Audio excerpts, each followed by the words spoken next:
A continuación, la seguridad social y tus derechos. Clasificación B, bajo supervisión de un adulto.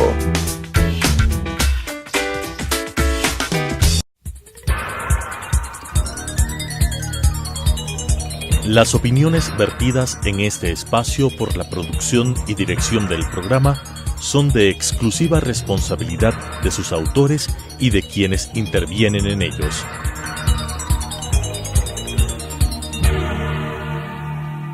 Telesucesos Canal 29 UHF presenta La Seguridad Social y tus Derechos, un programa dirigido para todas las personas y para conocer la realidad de la seguridad social y su derecho, con la conducción de la doctora Carmen Corral Ponce. La Seguridad Social y tus Derechos. Bienvenidos amigos a un nuevo programa de la Seguridad Social y tus Derechos, a cargo de la Mesa de Estudios de la Seguridad Social. Hoy queremos iniciar deseando un feliz año 2018, que todos sus deseos se cumplan y sus hogares se llenen de bendiciones, así como para nuestro querido país. Tenemos como invitado especial hoy día al ingeniero Felipe Peso. Él es miembro del Consejo Directivo del IES en representación de los empleadores. Tiene muchísima experiencia y conocimiento en el tema de la seguridad social, así que hoy día vamos a hablar sobre las perspectivas del IES para el año 2018. Bienvenido, ingeniero Felipe Peso. Carmita, muy buenos días a todos los afiliados y jubilados del IES, en general a todos los ecuatorianos, y que todos tengamos un gran 2018.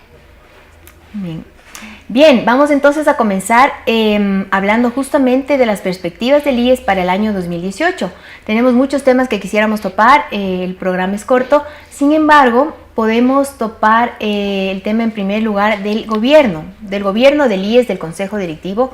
Ha sufrido una destitución del expresidente del Consejo Directivo, el señor Espinosa. Finalmente renunció, pero en realidad la sanción fue la destitución. Y también el señor Clavijo, que es miembro de los representante de los trabajadores, también tiene una sanción que está en proceso. Entonces, ¿qué pasa con el Consejo Directivo, ingeniero? Bueno, primero que quisiera recordar que el Consejo Directivo está compuesto por 3 miembros. Un delegado por el Ejecutivo, que es nombrado por el Presidente de la República. Tiene que ser un vocal por los empleadores elegido por las federaciones de cámaras de producción a través de un colegio electoral en el Consejo Nacional Electoral. Y un vocal por los asegurados, elegido por las centrales sindicales, Confederación de Jubilados y Confederación de Seguro Campesino, elegido también a través del Consejo Nacional Electoral. En el caso del vocal de los empleadores y los asegurados, el periodo de duración de cada uno de ellos es 4 años. Actualmente, tanto el vocal de los asegurados, Luis Clavijo, como quien les habla, el vocal de los empleadores, estamos prorrogados ya 1 año, porque en noviembre de 2015 hubo una impugnación al artículo de la ley en el cual se nominan los grandes electores. Y la Corte Constitucional falló en marzo del 2015 que había que reformar ese artículo, tema que está pendiente en la Asamblea. Entonces, por lo tanto, tanto Luis Clavijo como yo estamos prorrogados. Richard Espinosa, como bien mencionaste, salió del IES como delegado del Ejecutivo hace más de 15 días. El presidente de la República, en base a un decreto que tuvo un error, pues encargó la presidencia del Consejo Directivo del IES, cuando el IES en realidad tiene vocales, y los cuales o nombra un principal o nombra un suplente, porque los 3 vocales tienen principal y suplente, pero no se puede encargar. Pero bueno, la Super de Bancos calificó al ingeniero Jaime Garzón para que actúe como presidente del Consejo Directivo del IES. Está actuando, y esperamos que el presidente, si es que su espíritu fue encargar, decida una persona de carácter técnico para que funcione de largo plazo, y ojalá hasta que termine el periodo del presidente Moreno, como su nuevo delegado. Sí, usted ha topado un tema muy importante que es justamente el perfil del representante del Ejecutivo que debería tener. El tema del encargo lo comentamos en este programa, no existe el encargo en la Ley de Seguridad Social. Y también el tema de que la calificación de la Superintendencia de Bancos se dio rápidamente sin haber renunciado ante el Consejo Directivo es un tema cuestionable que, bueno, ya tendrá que dilucidar las autoridades, en este caso tal vez la propia Contraloría, que es quien ha estado fungiendo de organismo de control. Pero lo importante de destacar aquí es justamente eso, que si es que el espíritu fue solamente encargar, el principal y su alterno, que debe ser nombrado y calificado por la Super, tenga un perfil técnico, un perfil que no venga con encargos políticos que lamentablemente el Consejo Directivo ha sufrido de este problema. ¿Usted nos podría testificar el tema de la vivencia política dentro del Consejo Directivo? Yo vengo actuando en el IES poquito más de 10 años. Yo fui electo por primera vez como suplente en julio del 2007. Me ha tocado compartir el Consejo Directivo del IES con 3 vocales por los asegurados, Luis Hidrogo Espinosa, Paulina Guerrero Miranda y Luis Clavijo, y ya me ha tocado compartir con 8 delegados ejecutivos. ¿Con 8? 8. Primero Wellington Sandoval, después Rubén Flores Ágreda, actual ministro de Agricultura, después Ramiro González Aramillo, después vino el arquitecto Fernando del Corcho Cordero, estuvo el economista Víctor Hugo Villacrés, vino Richard Espinosa Guzmán y hoy está actuando Jaime Garzón. De ellos, y como comentario que me dijo extraoficialmente algún amigo del antiguo presidente Correa, el encargo que le daban a los delegados ejecutivos es hacer política, que para eso lo ponían en el IE. Entonces, más bien, el IE es una institución como originalmente fue creada caja de seguro o caja de pensiones.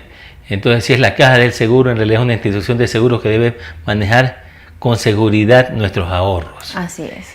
Y por lo tanto, los 3 miembros del Consejo actual o los miembros del directorio con la cantidad que hubo antes en el Consejo Superior, que eran 9, deberían ser técnicos y deberían más bien apuntar a que nuestros ahorros, que nos sirven para nuestras futuras pensiones de jubilación, sean manejados con prudencia, con transparencia y en base a los estudios financieros y actuariales. Sí, exactamente, ese es un tema muy importante y es un tema que seguramente lo toparemos nuevamente en los programas de la seguridad social y tus derechos, porque justamente va a definir la eficiencia y el futuro del Instituto Ecuatoriano de Seguridad Social, y es un tema que está ahí latente. La Asamblea, escuchamos que tiene una tarea pendiente, entonces es un tema que va a estar latente este año 2018. Vamos entonces ahora a topar lo mencionado por usted en el tema de los ahorros. Vamos al fondo de pensiones. Es un tema muy, muy importante y que seguramente en este año tiene que tomarse decisiones en razón de la delicada situación en la que se encuentra. Cuéntenos, ¿usted tiene ahorita el dato del monto del fondo de pensiones al momento, al inicio del 2018? Estamos alrededor de 8.000 millones de dólares. 8.000 millones de dólares. Y voy a hablar, también, a diciembre de 2014 cerramos con aproximadamente 9.000 millones de dólares. A diciembre de 2015 con 9.600 millones de dólares. Si no se hubieran tomado ciertas medidas que se tomaron en el 2015, esto es eliminar el aporte del 40% del Estado. Esto es quitarle por una parte de la prima de aporte a pensiones para pasarle el seguro de salud, sin haber tomado las medidas correctivas al mismo tiempo. Si no se hubiera hecho eso en su momento y todo el resto de las condiciones hubieran estado similares, hoy tendríamos alrededor de 13.000 millones en el fondo de pensiones. Es impresionante, o sea, realmente impresionante y muy preocupante, porque al día de hoy debería estar en 13.000 millones de dólares y está en 8.000 millones de dólares. Entonces es algo que históricamente no ha pasado, porque venía creciendo desde la separación de los seguros, y con estas medidas que usted acaba de mencionar está a la baja. Ahora, ¿qué pasa este año 2018? ¿Qué va a pasar con el fondo de pensiones? ¿Va a seguir bajando o esa baja se frena, o qué es lo que va a pasar? No, este año, para poder pagar las pensiones en 2018, está previsto pedirle al BIES que le entregue al IES alrededor de $1.800 millones para poder completar el pago de las pensiones de jubilación. Y no sé si me permites ampliar algo. Claro. Esto es un modelo de ahorro, ¿no? Entonces, por supuesto que pasamos de tener 1,5 millones de afiliados en 2007 a tener alrededor de 3 millones de afiliados al Seguro General Obligatorio contributivo hoy. Entonces decimos, somos el doble, es buenísimo positivo y me alcanza la plata. Sí, pero el 1,5 millones de afiliados que había en 2007, algún rato se iban a jubilar y teníamos que ahorrar para ello. Los 3 millones de hoy, algún rato nos vamos a jubilar y para ellos tenemos que tener los ahorros para que se puedan pagar las pensiones de jubilación. Entonces, si hoy son el doble de afiliados y han aportado más años con un mejor promedio de sueldo aporte, deberíamos tener mucha más plata ahorrada. Y no tengo la cifra exacta de cuánto tienen ahorrado los fondos previsionales chilenos, pero andaban alrededor de $170 mil millones con una población similar a nuestra, con un poco más de afiliados y un sueldo promedio ligeramente mayor. Pero la cantidad de ahorro es 20-1. Claro, y ese es un tema muy importante justamente. Y esto lo recalca también la nota técnica de la OIT que salió hace algunas semanas, en donde dice que a veces los gobiernos tienen esta falsa sensación de bonanza, de decir, tengo 9,000 millones, entonces puedo tomar de ahí, cuando eso no es correcto, porque esos 9,000 millones tienen que seguir creciendo para poder cubrir la pensión de las generaciones futuras. Entonces usted acaba de mencionar también una cifra muy preocupante, porque el desangre, yo le llamo el desangre del fondo de pensiones, empezó en el año 2016, a partir de 2015 de la eliminación del 40% y la 501, que es la que le baja los aportes. Entonces en el año 2016 ya se desinvirtió de las reservas 1.700 millones. En el año 2017, 1.800 millones o un poco más, y ahora usted me dice que para el año 2018 otros 1.800 millones. Entonces realmente la situación es muy grave. Y del otro lado, si quieres, para ir ampliando, el 2012 teníamos 354.000 entre jubilados por vejez, pensionistas de Montepío y jubilados por incapacidad. Este 2017 cerramos con 550.000 entre jubilados por vejez, pensionistas de Montepío y de discapacidad. ¿Cuántos? Estamos hablando casi 200.000 más. Claro, es un número importante en beneficiarios, ¿no? Es un poco más del 50% más en 5 años.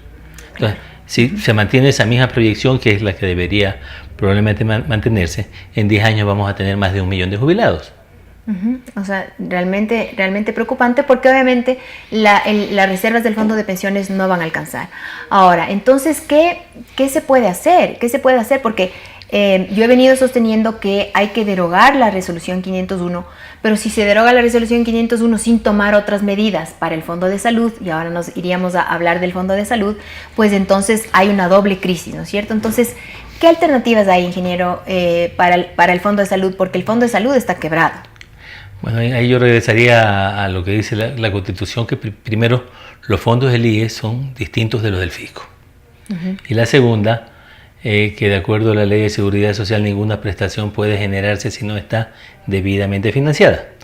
Correcto. Hoy tenemos una prestación que no está financiada, que es la atención de salud a los hijos hasta 18 años, a los hijos de los afiliados hasta 18 años, la cual fue incorporada por una reforma legal. Al IES nos dieron 60 días para incorporarlo, se lo incorporaron 60 días. Y hemos tenido los estudios actuariales para cobrar una prima para dar la cobertura de salud a los hijos de los afiliados, pero ha faltado la decisión política por parte de los distintos delegados del Ejecutivo. Ustedes en el Consejo Directivo sí trataron el tema de buscar alternativas de financiamiento para esta porción de beneficiarios que son los hijos de los afiliados de 6 a 18 años. Sin embargo, no se ha tomado esa decisión. Eso es un error muy grave, porque el no tomar esa decisión hizo que busquen un financiamiento tomando las reservas del fondo de pensiones. ¿Qué alternativas? Esta prima que usted menciona sería cobrada posiblemente solo a los padres o a toda la población activa. Bueno, dentro de los estudios que teníamos previsto varios escenarios. Uno, cobrar, que es la más sencilla para el IES como aseguradora, es cobrar una prima única media a todos los afiliados para cubrir a todos los hijos del afiliado bajo el concepto de que hoy somos padres o podemos ser mañana o fuimos ayer. Y también bajo el principio de la solidaridad, sí, que es importante en seguridad social. Esa es una opción. Otra opción que también estaba estudiada es una prima para los padres. Para los padres que tengan hijos y que registren a sus hijos. Y un tercer escenario era una prima para los padres que quisieran de manera voluntaria afiliar a sus hijos. Entonces ahí sale, en un caso sale una prima más alta, en el otro, claro, al ser un universo más grande, una prima más baja, y dentro de esos escenarios había un escenario también bajo el principio de solidaridad, que todos paguemos una prima única, tengamos o no tengamos hijos, y los que tienen hijos hasta 3 hijos paguen una prima adicional, y los que tienen más de 3 hijos paguen otro porcentaje adicional. Son escenarios que había que tomar actualizando los números, la decisión técnica, ojalá este año. Claro, entonces eso llama la atención porque el Consejo Directivo efectivamente ya tiene los estudios, ha tenido ya varios escenarios sobre este problema tan importante que vuelvo a recalcar que la crisis del Fondo de Salud es la que ocasiona que se tomen las medidas para afectar al fondo de pensiones, y a la final con esas medidas que se han tomado ninguno de los dos fondos está siendo sostenible en el tiempo, y esa será una de las medidas que sean urgentes de tomar. Ahora, eso ayudaría al fondo de salud, equilibraría el fondo de salud, ¿sería suficiente? No, bueno, eso es una parte. Otra parte más bien, que en la misma ley está que la atención de salud de los jubilados es con cargo de una contribución del Estado. Existe un informe de Contraloría por un desconocimiento que hubo a la deuda del Estado, en el cual pues ratificó por un borrón de la deuda de que tenía que reincorporarse esa deuda, y el IES hacer gestión de cobro. En todos los convenios anteriores en la ley pues estaba la contribución de salud del Estado, que el Estado iba a honrarla, y que más bien como modelo el IES debería ver cómo le cobra al Estado, sabiendo que el Estado no tiene la suficiente liquidez, la parte operativa anual de la atención de salud de los jubilados de cada año. ¿Cómo le cobra? Tal vez, probablemente la parte menor posible en efectivo, una parte tal vez comprándole servicios en donde amerite comprarle servicios a la red pública, a la red del Ministerio de Salud, para que el Estado ecuatoriano baje el egreso al IES, pero con una combinación que, si el IES baja el egreso en una parte porque le compré el servicio al Ministerio de Salud, donde amerite y donde valga la pena, y otra parte el Estado paga, bueno, completando esos más o menos 300 millones al año de contribución de salud de los jubilados, más los 200 millones al año, que sería aproximadamente el costo de la atención de salud de los hijos, más o menos estaría equilibrado el seguro de salud. Entonces usted acaba de mencionar otro tema que es fundamental en el Fondo de Salud, que es la deuda en salud, que está prevista en la Ley de Seguridad Social, que fue desconocida y borrada de los estados financieros por el señor Espinosa.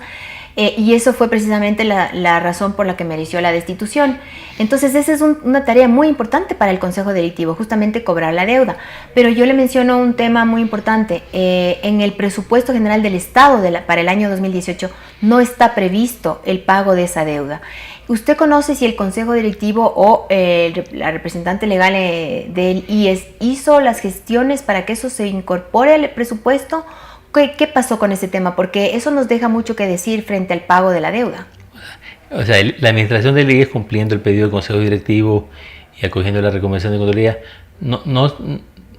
para el presupuesto 2018, más que pedir que se incorpore el pago de la deuda, que parece una comisión y después se establecerá una negociación y un plan de pago, sí se remitió en conjunto con la contribución tanto para el seguro campesino, que le corresponde al Estado, sí le remitió el valor estimado para el presupuesto 2018 de la contribución de salud por la atención de los jubilados para el presupuesto 2018. Para ese año.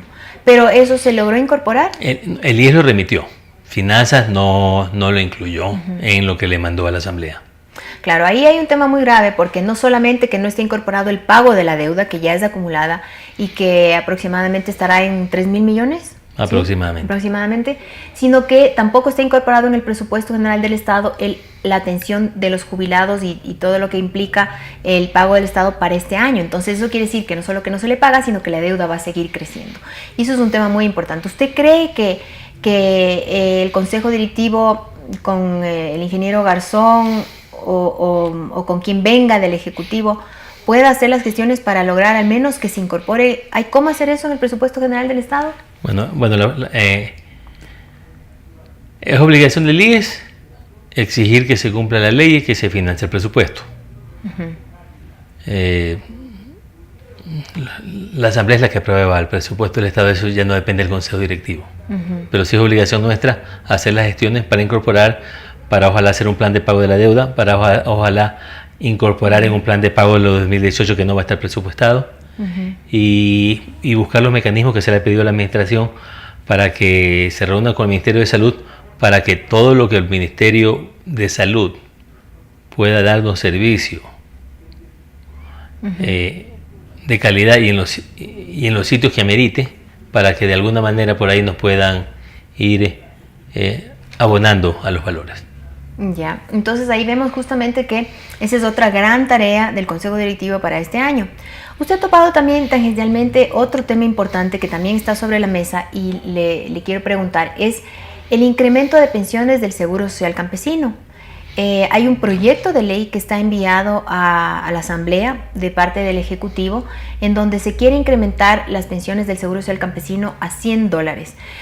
Todos estamos de acuerdo con el incremento y quisiéramos que sea así, pero la pregunta siempre que debió hacerse también cuando se incrementó la cobertura de los hijos de los afiliados de 6 a 18 sin financiamiento es ¿de dónde sale el financiamiento para el incremento de las pensiones del Seguro Campesino que se merecen obviamente, pero que tienen que estar financiadas? ¿El IES conoce cuál es la fuente de financiamiento? ¿El Consejo Directivo ha topado ya este tema?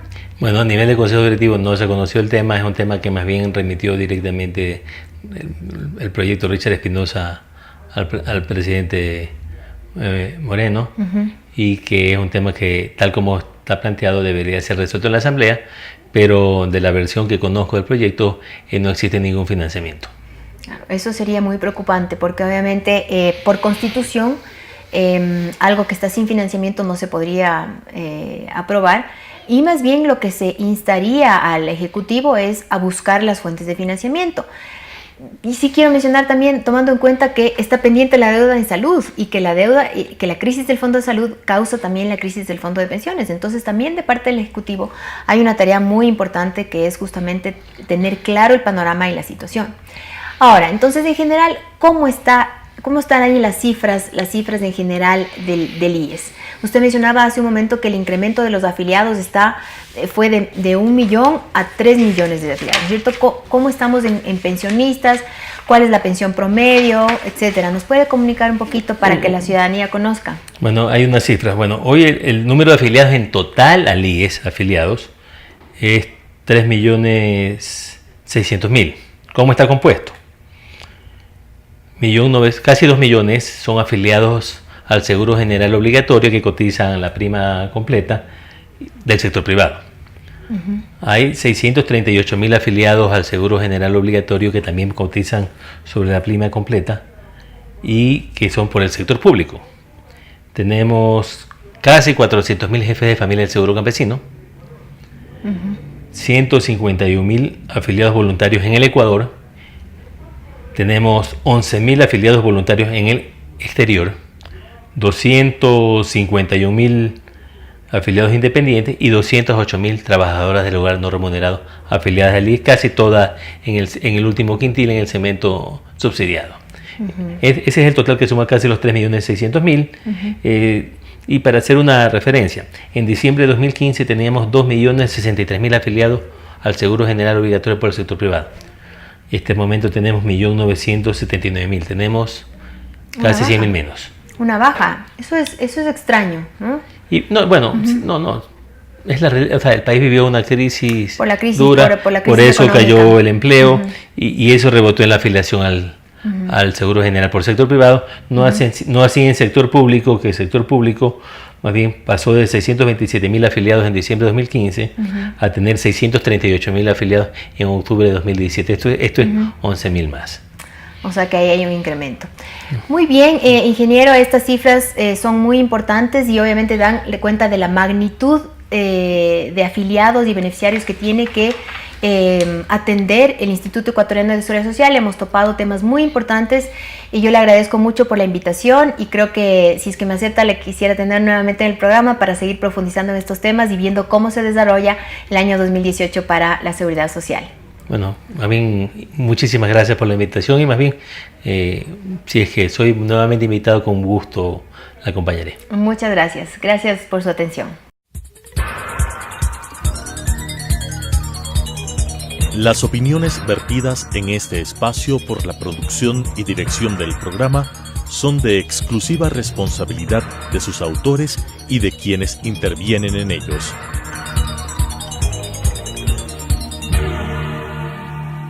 Telesucesos Canal 29 UHF presentó La Seguridad Social y tus Derechos, un programa dirigido para todas las personas y para conocer la realidad de la seguridad social y su derecho, con la conducción de la doctora Carmen Corral Ponce. La Seguridad Social y tus Derechos.